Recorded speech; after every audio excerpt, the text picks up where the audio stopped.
دا ورو سوال کړی دی او د دې سوال جواب په تیر شوي هفته کې یو درس کې شی مو طهارت مسایل چې موږ بیانول خو بیا به وکړو دی وایي چې یو سړی دی د جمعې په ورځ راپاڅېدو د خوبه او دی د جنابت په حالات کې دی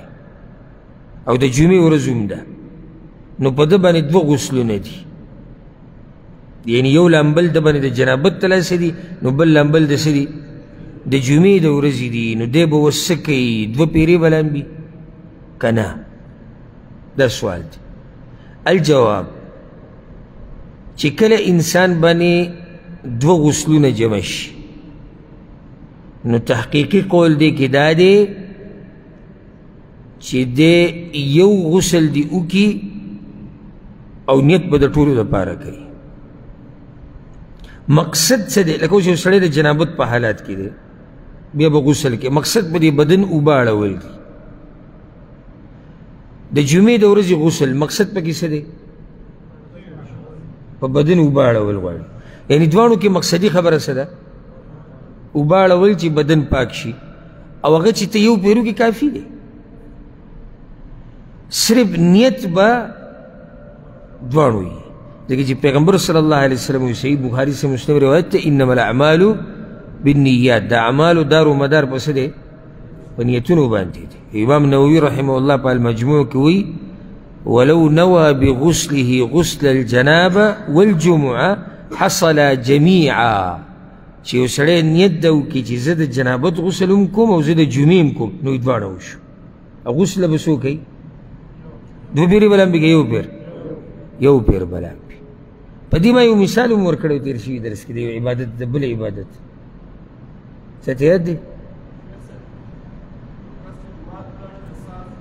بارک الله فیک وزادک الله علما یو سړی سحر مانځه ته راشي اوس په ده باندې دوه رکاته د سحر د منظم دی او په ده باندې تحیت المسجد هم دی نو دی چې دا دوه رکاته وکړي په دې نیت چې دا د سحر سنت دي او دا تحیت المسجد هم وشو وشو که ونه شو که نه دوه رکاته به نور کوي وشو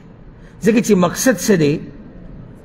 مقصد چې ته جومات کې کښېننې بغیر د مانځه نه او هغه وشو او د سحر سنت پکې وشو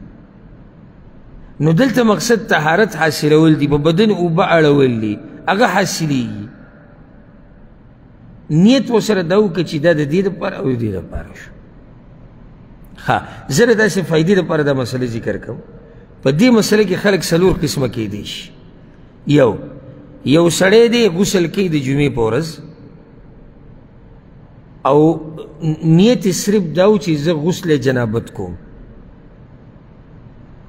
نو د ده غسل د جنابت او د جمعې دواړو وشو کوم وشو جنابت ولې ځکه چې نیت یې د جمعې نه و دویم قسم خلک یو سړی دی د جمعې په ورځ یې نیت و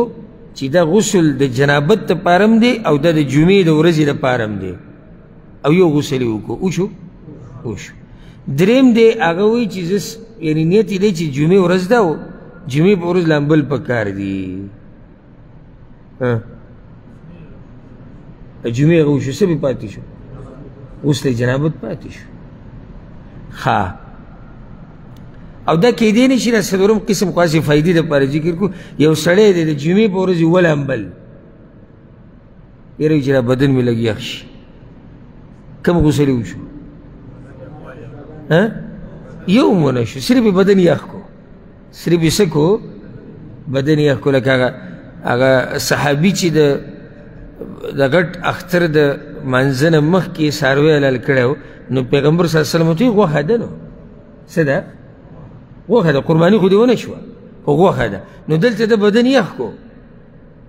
خو نه د جنابت غسل وشو او نه د جمعې د ورځې غسل وشو ښه او دا ورسره فایده یاده کوي یو سړی دی د جمعې په ورځ د جنابت غسل یې وکړو صرف بس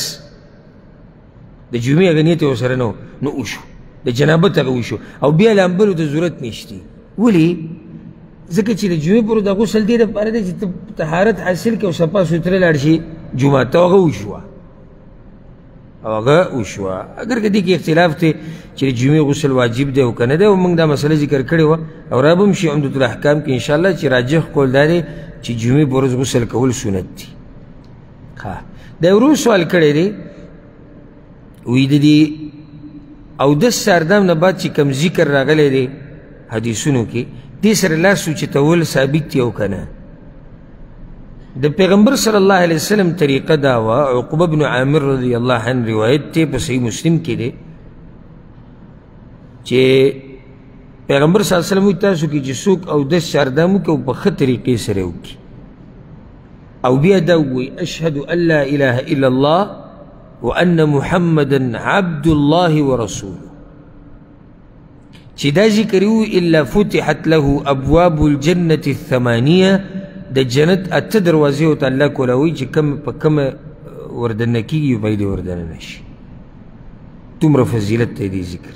او روایت کې اوس حدیث راځي امام ترمذي راوړی اللهم اجعلني من التوابین واجعلني من المتطهرین، اگر که د دې په سند کې او په دې زیادت کې اختلاف شته. خو د دې ذکر سره نه لاس اوچتول ثابت دي، نه ګوته اوچتول، بعض خلک ورسره ګوته اوچتوي، او نه اسمان ته کته، لکه بعض وایي چې دا ذکر وی نو اسمان ته به ګوري، صرف بس کې صرف په ذکر کې بس. او چې کوم ځای کې پیغمبر صلی الله علیه وسلم نه ذکر او دعا ثابت او هغه سره لاس نه اوچت کړي نو موږ به هم لاس نه اوچتو.